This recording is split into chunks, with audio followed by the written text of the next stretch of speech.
ओम गणेशाय नमः। राधे राधे। जय श्री कृष्णा। सभी सुहागिन माताओं और बहनों को करवा चौथ के इस पावन अवसर की हार्दिक शुभकामनाएं। आज की ये कथा है अटल सुहाग, सच्चे प्रेम और स्त्री के श्रद्धा विश्वास की। जो भी नारी इस कथा को श्रद्धा से सुनती है उसका सौभाग्य अखंड रहता है, उसके पति की आयु बढ़ती है और घर में सुख शांति का वास होता है। तो आइए श्रद्धा से मन लगाकर सुनिए करवा चौथ की पौराणिक कथा। बहुत प्राचीन काल की बात है। एक नगर में एक अत्यंत धर्मपरायण ब्राह्मण और उसकी पत्नी रहते थे। वर्षों तक उन्हें संतान सुख नहीं मिला। उन्होंने तप किया, व्रत किए, देवी माँ की आराधना की। अंततः देवी माँ प्रसन्न हुई और आकाश से वाणी आई, हे ब्राह्मण, तुम्हें 7 पुत्र और 1 कन्या प्राप्त होगी, परंतु ध्यान रखना, ये कन्या अत्यंत सुंदर और सौभाग्यशालिनी होगी। इसे कभी असत्य या छल के निकट न जाने देना।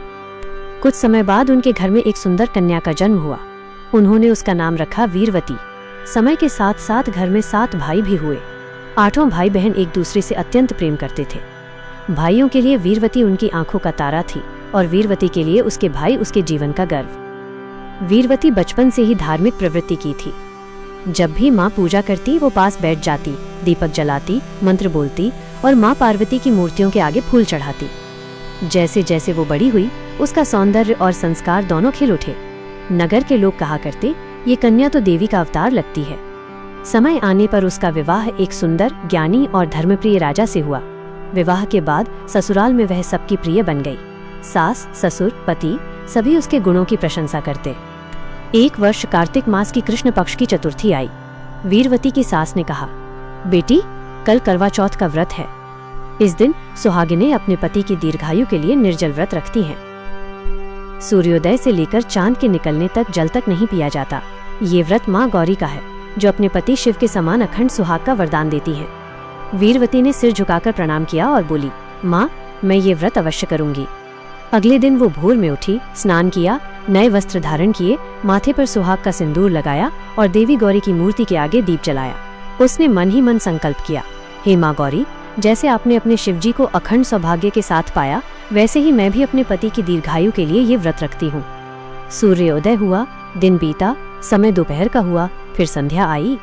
वीरवती ने दिन भर जल तक नहीं पिया। सारा शरीर पसीने से भीग गया, पर उसने हिम्मत नहीं हारी। वो बार बार आसमान की ओर देखती कि चांद कब निकलेगा। रात का अंधेरा गहराने लगा, पर चांद नहीं निकला। उसकी आंखें झुकने लगी, शरीर डगमगाने लगा। उसके 7 भाई, जो अपनी बहन से बहुत प्रेम करते थे, उसके पास आए और बोले, बहन, अब तो तेरा चेहरा पीला पड़ गया है, तू बेहोश होने वाली है। चांद नहीं निकलता तो क्या हुआ, हम कोई उपाय करते हैं। तब सबसे छोटे भाई ने एक दीपक लिया, उसे एक ऊंचे पीपल के पेड़ की डाल पर रख दिया और छलनी की ओट में बहन को दिखाया। दूर से देखने पर ऐसा लगा जैसे चांद निकला हो। भाई बोले, देखो बहन, चांद निकल आया है, अब व्रत खोलो। वीरवती ने जैसे ही भाइयों की बात सुनी, उसने सोचा कि अब व्रत पूर्ण हो गया है। उसने जल ग्रहण किया, मिठाई खाई और जैसे ही पहला कौर मुंह में डाला, उसका मन भारी हो गया।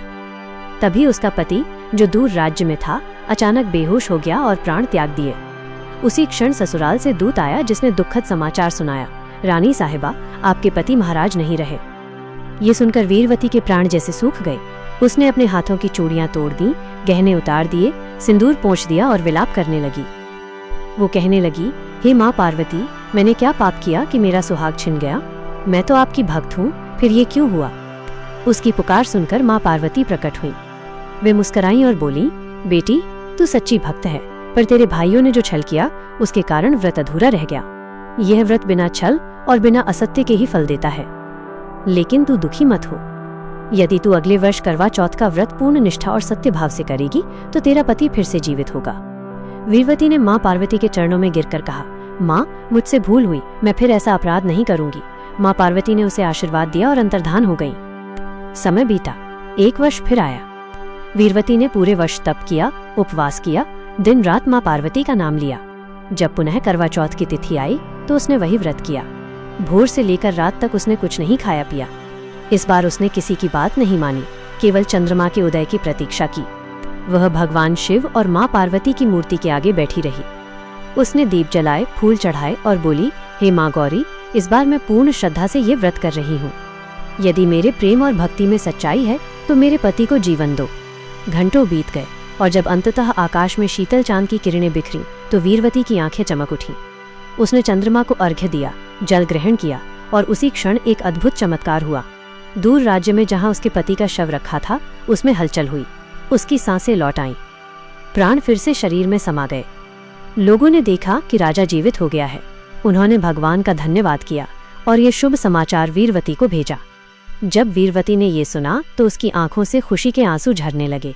वो बोली, हे माँ पार्वती, आपने मेरी भक्ति का प्रतिफल दिया। अब मैं जीवन भर आपका व्रत रखूंगी। माँ पार्वती फिर प्रकट हुई और बोली, बेटी, तेरी निष्ठा ने मृत्यु को भी परास्त कर दिया। आज से ये व्रत सारे संसार में प्रसिद्ध होगा। हर स्त्री जो सच्चे मन से ये व्रत करेगी, उसका सुहाग सदा अटूट रहेगा। उस दिन से ये व्रत समस्त भारत में मनाया जाने लगा। स्त्रियां इस दिन सज धज कर माँ गौरी की पूजा करती हैं, मिट्टी के करवे में जल भरकर सुहाग की सामग्री चढ़ाती हैं। वे सखियों के साथ बैठकर कथा सुनती हैं, एक दूसरे को आशीर्वाद देती हैं और कहती हैं, सदा सुहागिन रहो। रात को जब चांद निकलता है तो स्त्रियां छलनी से चांद को देखती हैं, फिर अपने पति के मुख का दर्शन करती हैं। उस पल वे भगवान से यही प्रार्थना करती हैं, जैसे ये चांद आकाश में अमर है, वैसे ही मेरा सुहाग अमर रहे। कहते हैं, उस दिन चंद्रमा विशेष रूप से सुहागिनों की प्रार्थना सुनता है। चांद की ठंडी किरणें उनके मन को शांति और आशीर्वाद से भर देती हैं। देवी पार्वती स्वर्ग से आशीर्वाद देती हैं और कहती हैं, जो स्त्री सच्चे मन से ये व्रत करेगी, उसका परिवार सदा सुखी रहेगा। इस प्रकार करवा चौथ का ये व्रत एक नारी की आस्था, प्रेम और त्याग का प्रतीक बन गया। वीरवती की कथा से ये संदेश मिलता है कि कोई भी कार्य यदि छल से किया जाए तो उसका फल नहीं मिलता, परंतु सत्य, विश्वास और भक्ति से किया गया कार्य अमर फल देता है। आज भी जब कोई स्त्री व्रत रखती है, वो भीतर से माँ पार्वती से यही कहती है, माँ, मुझे शक्ति दो कि मैं अपने परिवार की रक्षा कर सकूं, अपने पति का जीवन मंगलमय बनाऊं। और माँ पार्वती स्नेह से मुस्कुराती हैं और कहती हैं, बेटी, तेरा प्रेम ही तेरी पूजा है। जय माँ गौरी, जय माँ पार्वती, जय करवा माता। सभी सुहागिनों को अखंड सौभाग्य और दीर्घ सुहाग का आशीर्वाद प्राप्त हो।